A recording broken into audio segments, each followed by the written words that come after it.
واقعہ سلطان صلاح الدین ایوبی قسط نمبر 294 اپنا اسلامک اسٹوڈیو۔ ناظرین، فوزی نے خوب اداکاری کرتے ہوئے خوشی سے دیوانہ وار جھومتے ہوئے کہا، میرا بھائی جنگ سے واپس آ گیا ہے، اس کے ساتھ اس کا ایک دوست ہے، تم نے انہیں بتایا ہے کہ میں یہاں ہوں؟ سیف الدین نے پوچھا۔ ہاں، فوزی نے کہا، میں نے بتا دیا ہے اور وہ اتنے خوش ہیں کہ آپ سے ملنے کی اجازت مانگتے ہیں، انہیں لے آؤ۔ ناظرین، داؤد اور حارث سیف الدین کے سامنے گئے۔ فوجی انداز سے سلام کیا اور سیف الدین کے اشارے سے اس کے پاس بیٹھ گئے۔ انہوں نے اپنے کپڑوں اور چہروں پر گرد ڈال لی تھی اور سانسیں اس طرح لے رہے تھے جیسے بہت تھکے ہوئے ہوں۔ ناظرین، سیف الدین نے ان سے پوچھا کہ وہ کون سے دستے میں تھے۔ حارث چونکہ اس کی فوج کا سپاہی تھا، اس لیے ان سوالوں کا جواب اسی نے دیا۔ داؤد کو تو کچھ بھی معلوم نہیں تھا۔ تم اتنے دن کہاں رہے ہو؟ سیف الدین نے پوچھا۔ ہمیں بتاتے ہوئے شرم آتی ہے کہ ہماری فوج کس طرح پسپا ہوئی۔ داؤد نے کہا، ہمیں بھی پسپا ہونا تھا، لیکن میں اسے ساتھ لے کر ایک چٹان پر چھپ گیا اور یہ دیکھنے لگا کہ صلاح الدین ایوبی کی فوج تعاقب میں آتی ہے یا کہیں پڑاؤ کرتی ہے۔ میں نے جاسوسی شروع کر دی۔ آپ کو شاید یاد ہوگا کہ آپ نے صلیبی مشیروں سے چھاپا مار جیش تیار کرائے تھے، میں بھی ایک جیش میں تھا۔ میں نے گہری دلچسپی سے تربیت حاصل کی تھی، جنگ میں یہ تربیت بہت کام آئی۔ جنگ ختم ہو گئی تو میں نے اس تربیت سے فائدہ اٹھایا اور سوچا کہ میں اگر بھاگوں تو اپنی فوج کے لیے دشمن کے کچھ راز بھی لیتا چلوں۔ یہ حارث مل گیا، اسے میں نے اپنے ساتھ رکھ لیا۔ صلاح الدین ایوبی کی فوج پیش قدمی کرتی رہی اور ہم دیکھتے رہے۔ اگر ہمارے ساتھ 7-8 سپاہی ہوتے تو شب خون مار مار کر اس فوج کا بہت نقصان کرتے۔ ہم نے صلاح الدین ایوبی کی فوج کو ترکمان کے علاقے میں پڑاؤ کرتے دیکھا ہے۔ فوج نے خیمے جس طرح گاڑے ہیں، اس سے پتہ چلتا ہے کہ جیسے فوج وہاں لمبے عرصے کے لیے ٹھہرے گی۔ مجھے بہت افسوس ہے کہ ہماری فوجیں گھبرا کر بھاگ آئی ہیں۔ اس سے پوچھیں، ہم نے رات کو ان کی خیمہ گاہ کے قریب جا کر دیکھا ہے۔ اللہ توبہ، زخمیوں کا کرہنا برداشت نہیں ہوتا تھا، یوں معلوم ہوتا تھا جیسے آدھی فوج زخمی ہے۔ امیر محترم، اللہ آپ کا اقبال بلند کرے، آپ بہتر جانتے ہیں کہ کیا کرنا چاہیے۔ ہم آپ کے غلام ہیں، جو حکم دیں گے بجا لائیں گے۔ میرا خیال یہ ہے کہ صلاح الدین ایوبی کی فوج لڑنے کے قابل نہیں۔ اگر آپ اپنی فوج فوراً اکٹھی کر کے حملہ کر دیں تو صلاح الدین ایوبی کو آپ دمشق پہنچا سکتے ہیں۔ ناظرین، سیف الدین داؤد کی رپورٹ دلچسپی سے سن رہا تھا۔ وہ شکست خوردہ تھا، اس لیے وہ ایسی باتیں سننے کو ترس رہا تھا جو اسے یہ تسکین دیں کہ اسے شکست نہیں ہوئی اور وہ بھاگا نہیں، بلکہ اس کی فوج اور اس کے اتحادی گھبرا کر بھاگے تھے۔ ناظرین، داؤد اس کی یہ نفسیاتی ضرورت پوری کر رہا تھا، یہ اس کی کمزوری تھی جس کے اثر سے داؤد کی باتیں اسے ذہنی سکون دے رہی تھی۔ ہم موصل جا رہے تھے، داؤد نے کہا، اس حارث کا گاؤں راستے میں پڑتا تھا۔ یہ کہنے لگا کہ گھر والوں سے ملتے چلے۔ ہم یہاں آئے تو اس کے محترم والد نے بتایا کہ آپ یہاں ہیں۔ یقین نہ آیا، آپ کو یہاں دیکھ کر بھی ہمیں یقین نہیں آ رہا کہ آپ یہاں ہیں۔ ہم یہ باتیں آپ تک پہنچانا چاہتے تھے۔ خدا نے ہم پر بڑا ہی کرم کیا ہے، ہم تمہاری باتیں سن کر بہت خوش ہوئے ہیں۔ سیف الدین نے بادشاہوں کی طرح کہا، تمہیں اس بہادری کا انعام ملے گا۔ ہمارے لیے اس سے بڑا اور انعام کیا ہو سکتا ہے کہ ہم آپ کی برابری میں بیٹھے آپ کے ساتھ باتیں کر رہے ہیں۔ حارث نے کہا، ہم آپ کے لیے جانیں دے کر اپنی روحوں کو خوش کرنے کو بیتاب ہیں۔ معلوم ہوا ہے کہ آپ کے ساتھ کوئی اور بھی ہے؟ داؤد نے پوچھا۔ وہ دونوں چلے گئے ہیں، سیف الدین نے کہا، میں بھی چلا جاؤں گا۔ ہم پوچھنے کی جرت نہیں کر سکتے کہ آپ یہاں کیوں رکے ہوئے ہیں؟ حارث نے کہا، اور اب کہاں جا رہے ہیں؟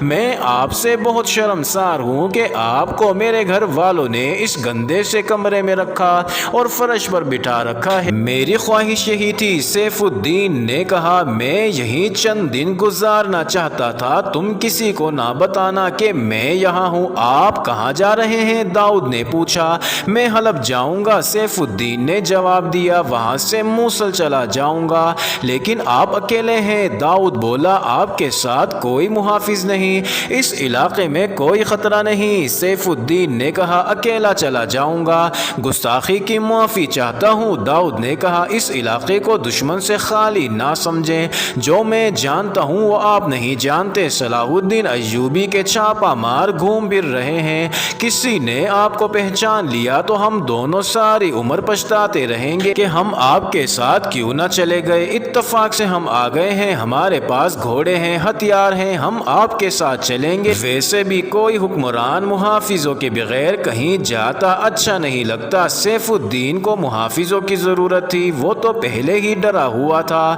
داؤد نے اسے اور ڈرا دیا۔ ناظرین، اس نے انہیں کہا کہ وہ اپنے کپڑے صاف کر لیں اور اگلی رات چلنے کے لیے تیار ہو جائیں۔ وہ اندر چلے گئے اور سیف الدین فوزی کا انتظار کرنے لگا، لیکن فوزی اس کے کمرے میں نہ گئی۔ دن کو داؤد اور حارث اس کے لیے کھانا لے گئے، اس کے پاس بیٹھے رہے اور دن گزر گیا۔ اپنا اسلامک اسٹوڈیو کے معزز ناظرین، اب چلتے ہیں دوسری جانب۔ جس وقت یہ تین مسلمان حکمران صلاح الدین ایوبی پر حملہ کرنے کی تیاریوں میں مصروف تھے، وہاں سے کچھ دور صلیبی کمانڈروں اور حکمرانوں کی کانفرنس ہو رہی تھی۔ وہ الملک الصالح گمشتگین اور سیف الدین کی متحدہ افواج کی شکست پر غور کر رہے تھے۔ ان میں تقریباً سب سلطان ایوبی کے مقابلے میں آ کر شکست کھا چکے تھے۔ ان تین مسلمان فوجوں کی شکست دراصل ہماری شکست ہے، ریمانڈ نے کہا۔ جہاں تک میں جانتا ہوں صلاح الدین ایوبی کی فوج کی نفری زیادہ نہیں تھی۔ مجھے آپ کی رائے سے اتفاق نہیں، ایک مشہور فرانسیسی بادشاہ رینالٹ نے کہا۔ ہمارا مقصد یہ ہرگز نہیں کہ مسلمان آپس میں ٹکرائیں تو ان میں سے کسی فریق کو فتح یا شکست ہو۔ ہمارا مقصد صرف اتنا ہے کہ مسلمان آپس میں لڑتے رہیں اور ایک فریق ہمارے ہاتھ میں کھیلتا رہے۔ ہمارا بدترین اور خطرناک دشمن صلاح الدین ایوبی ہے۔ ہم چاہتے ہیں کہ اس کے مسلمان بھائی اس کے راستے میں حائل رہیں اور اس کی طاقت ضائع کرتے رہیں۔ اگر اس کے مسلمان حریفوں کی طاقت ضائع ہو رہی ہے تو ہوتی رہے۔ یہ بھی ہو سکتا ہے کہ صلاح الدین ایوبی کو شکست دے کر اس کے حریف ہمارے خلاف متحد ہو جائے۔ میں آپ کو مسلمان علاقوں اور حکمرانوں کی پوری کیفیت سناتا ہوں جو ہمارے مشیروں نے بھیجی ہے۔ ایک کمانڈر نے کہا، صلاح الدین ایوبی کی دشمن تینوں فوجوں کی جذباتی حالت یہ ہے کہ سپاہیوں میں لڑنے کا جذبہ حد تک کم ہو گیا ہے، ان کا جانی نقصان بھی بہت ہوا اور وہ بے شمار اسلحہ اور سامان پھینک آئے ہیں۔ وہ فوری طور پر لڑنے کے قابل نہیں تھے۔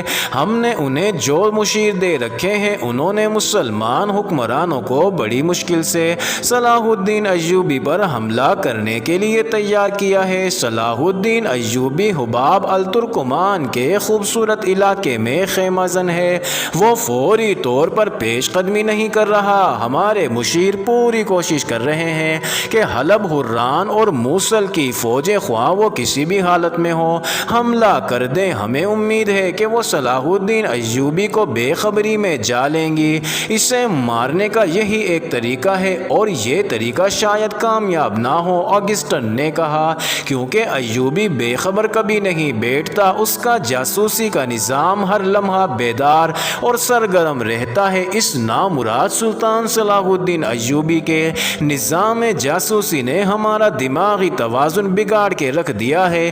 کوئی پتھر بھی اٹھاؤ تو اس کے نیچے سے بھی ایوبی کا جاسوس نکلتا ہے۔ حالانکہ ایوبی نے ابھی تک کسی بھی لڑکی کا استعمال نہیں کیا، فقط نوجوانوں سے ہی جاسوسی کرواتا ہے۔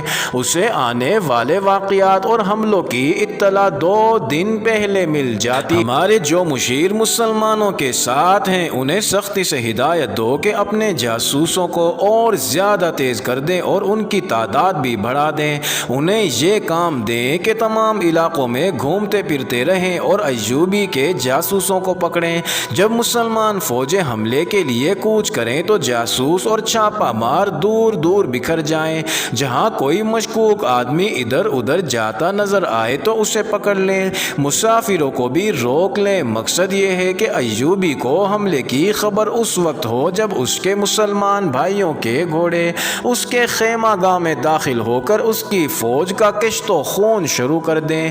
یہ اطلاع بھی ملی ہے کہ صلاح الدین ایوبی ان علاقوں سے جو اس کے قبضے میں ہے فوج کے لیے بھرتی کر رہا ہے اور لوگ بھرتی ہو رہے ہیں۔ ایک اور کمانڈر نے کہا یہ سلسلہ رکنا چاہیے۔ اس کا ایک طریقہ تو یہ ہے کہ جو ہم پہلے ہی اختیار کر رہے ہیں کہ اس پر جلدی حملہ کرایا جائے تاکہ اسے تیاری کی مہلت نہ ملے۔ دوسرا طریقہ یہ ہے کہ ان علاقوں میں اخلاقی تخریب کاری کی وہی مہم چلائی جائے جو ہم نے مصر میں چلائی تھی۔ یہ صحیح ہے کہ ہمارے بہت سے آدمی اور کئی ایک کار آمد اور قیمتی لڑکیاں پکڑی گئیں اور ماری گئی ہیں، لیکن یہ قربانی تو دینی ہی پڑے گی۔ ہم بھی تو مرتے ہیں صلیب کی خاطر، ہمیں خود بھی مرنا ہے اور اپنی اولاد کو بھی مروانا ہے۔